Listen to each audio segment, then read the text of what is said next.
আসসালামু আলাইকুম। কেমন আছেন সবাই? আশা করি ইনশাল্লাহ সবাই ভালো আছেন। আমিও আপনাদের দোয়ায় ইনশাল্লাহ ভালোই আছি। আজ আরেকটা নতুন ভিডিও নিয়ে এসেছি। আজকে খাবার তৈরি করে দেখাবো না, আজকে তৈরি করে দেখাবো নারকেল তেলটা কীভাবে পারফেক্টভাবে নিতে হয় সেটা তৈরি করে দেখাবো। এই যে এরকম নারকেলের ভিতরে এরকম গাছ থাকা নারকেল নিলে কি হয়, নারকেল তেলটা ভালো হয়, নারকেল তেল উঠে ভালো করে। এরকম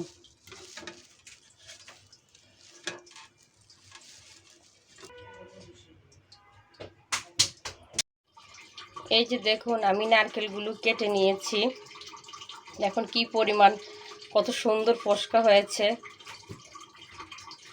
আপনি যদি এরকম গাছতলা নারকেল যদি না নিতে পারেন, তাহলে এরকম জুনা নারকেল নিলেও হবে। তবে চেষ্টা করবেন এরকম নারকেল নিতে, তাহলে তেলটা ভালো উঠে, ভালো তেল পাওয়া যায় বেশি করে। দেখুন কতটা সুন্দর হয়েছে ফসকাগুলো। আমার বাচ্চারা তো খাওয়ার জন্য পাগল হয়ে আছে, এগুলো কখন কাটবো, কখন খাবে তারা। দেখুন, আর আপনারা যখন কাটবেন তখন এগুলাকে ফ্রেশ করে, এগুলোকে সুন্দর করে ছিলে, তারপরে অনেক দিন তো নিচে থাকে, খাটার নিচে বা যে কোনো জায়গায় থাকলে ওগুলো ধুলাবালি থাকে, তাহলে ধুয়ে ফেলবেন। ধুয়ে ফেললে নারকেল যখন কোড়াবেন তখন আর ময়লা পড়বে না, সুন্দর মতো পোড়ানো যাবে। এই যে নারকেলের ফসকাটা কিভাবে বের করবেন সহজভাবে আমি দেখিয়ে দিচ্ছি।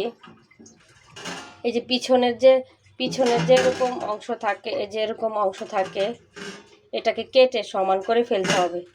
এটাকে এরকম ছুরি দিয়ে কেটে একদম সমান করে ফেললে, তারপরে এদিক দিয়ে একটু খোসা দিবেন। এইভাবে একটু খোঁচা দিলে ওই অংশটা খোঁচা দিয়ে এইভাবে এই যে ফসকাটা বের হয়ে আসছে। দেখেছেন কত সহজভাবে বের হয়ে এসেছে। এই যে আমি তিনটা ফসকা বের করে নিয়েছি। এই যে আমি সবগুলো কেটে নিয়েছি। আর দেখুন, একটার ভিতরে একটু পানি ছিল, পানিটার মধ্যে লক্ষ্য করুন, এই যে পানিটার মধ্যে কিরকম তেল ভাসতেছে। এই যে নাও, তোমরা নাও, সবাই আসো, খেতে আসো, দেখো কত মজা। মজা কি মিষ্টি, হ্যাঁ অনেক মিষ্টি। মিষ্টি মিষ্টি না, অনেক মিষ্টি না। এই যে নারকেলগুলো আমি কুড়িয়ে নিব। নারকেলগুলো কিন্তু আমাদের গাছের নারকেলগুলো। এখন আমি এগুলোকে কুড়িয়ে নিব। সবগুলো আমি এভাবে এখন কুড়িয়ে নিব। নারকেলগুলো কুড়ানো শেষ, এখন আমি নারকেলগুলো ব্লেন্ডার করে নিব।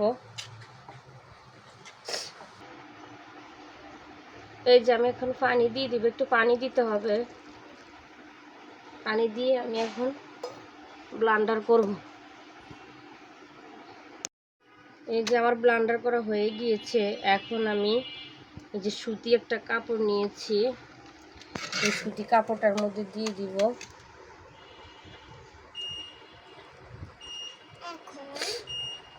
দিয়ে এরকম করে চিপে যে নারকেলের দুধটা আছে সেই দুধটা নিয়ে নিব।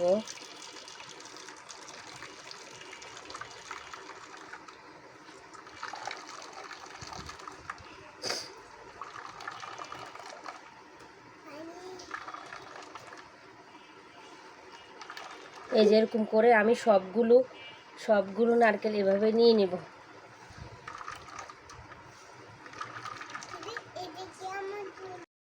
এই যে আমার সবগুলো নারকেলের দুধ নেওয়া শেষ হয়ে গিয়েছে। এখন আমি এই যে নারকেলের যেই ইয়াগুলো বের হয়েছে, এগুলো চাইলে আপনারা এই যে ড্রাই কোকোনাট হিসেবে ব্যবহার করতে পারেন, বিভিন্ন খাবারের মধ্যে দিতে পরিবেশন করতে পারবেন, ডেকোরেশন করতে পারবেন। আর যদি রোদের ব্যবস্থা না থাকে, তাহলে চুলার নিচে দিয়ে একটু শুকিয়ে তারপরে নর্মাল ডিপ ফ্রিজে রেখে দিবেন। যখন যখন প্রয়োজন তখন বের করে ডেকোরেশন করে বিভিন্ন খাবারে দিতে পারবেন, এগুলো না ফেলে। আর যদি প্রয়োজন না হয় তাহলে ফেলে দিবেন।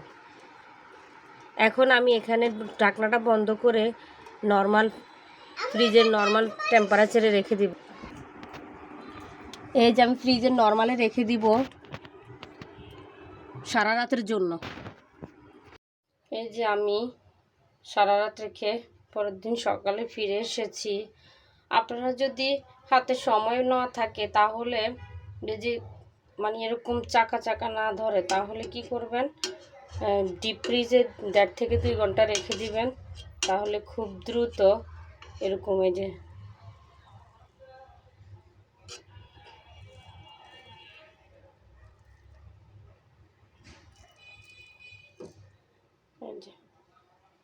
এরকম চাকা ধরে যাবে। এরকম করে আমি সবগুলো ক্রিম উঠিয়ে ফেলবো। এই যে পানিটা নিচে যে পানিটা নিচে জমে গেছে, এই পানিটা ফেলে দিব। এই পানিটা নেব না, উপরের যে ক্রিমটা সেটা তুলে ফেলবো। তুলে একটা পাত্রে নিব। এই যে আমার সবগুলো তোলা শেষ। এখন আমি চুলাটা অন করে দেব।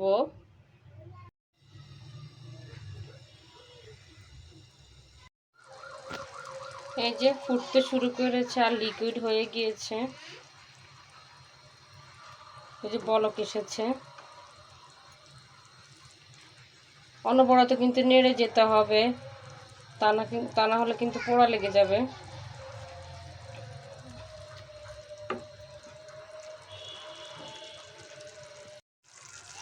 এই যে এরকম কিছুক্ষণ জাল দিতে হবে। জাল করতে করতে দেখবেন একটা সময় ইয়ে হয়ে আসছে, তেলে পরিণত হয়ে আসতেছে। এই যে আরও কিছুক্ষণ জাল করতে হবে।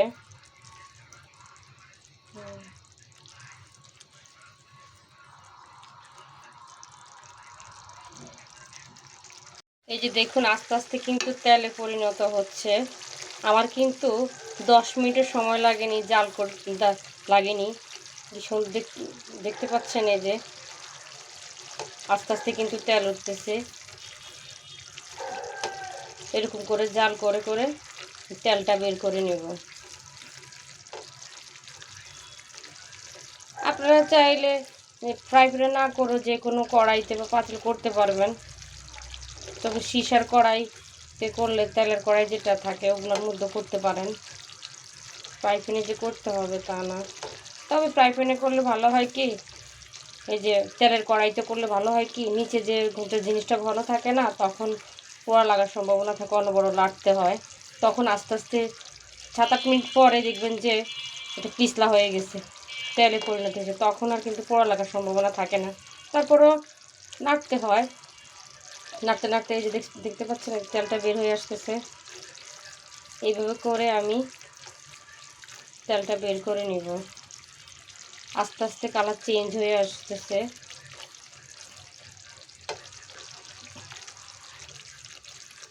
আর তেলগুলো কমে আসতেছে আর তেলগুলো বের হয়ে আসতেছে।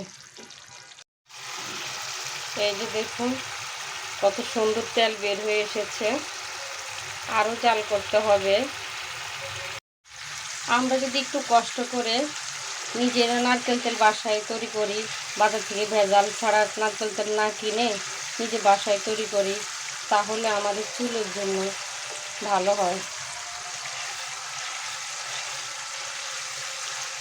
এই যে হয়ে এসেছে।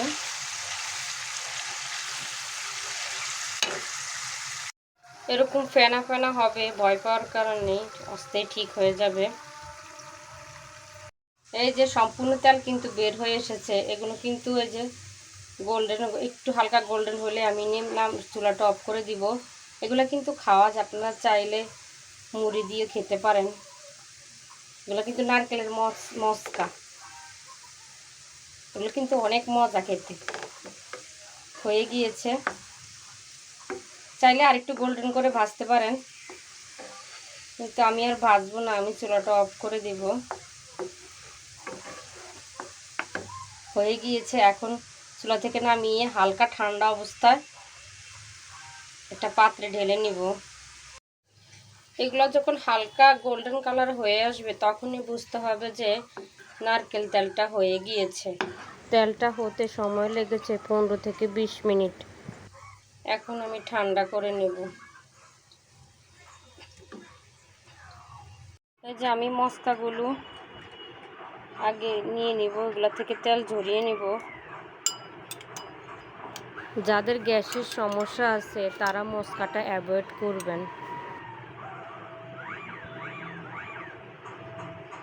এগুলো আলাদাভাবে সরিয়ে রেখেছি যেন তেলটা ভিতরে না ঢুকে, তার জন্য এগুলো থেকে তেল বের হচ্ছে।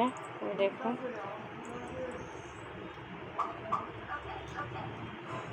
এগুলো থেকে চিপে তেলটা বের করে রেখে দেব।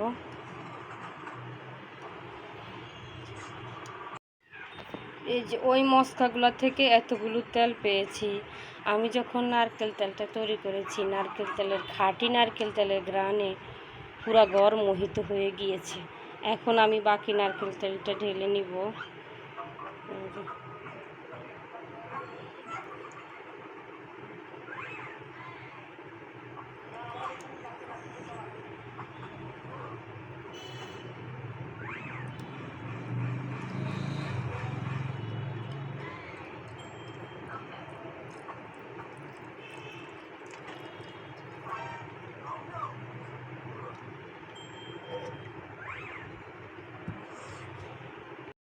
আমি এখানে 250 গ্রামের মতো তেল পেয়েছি।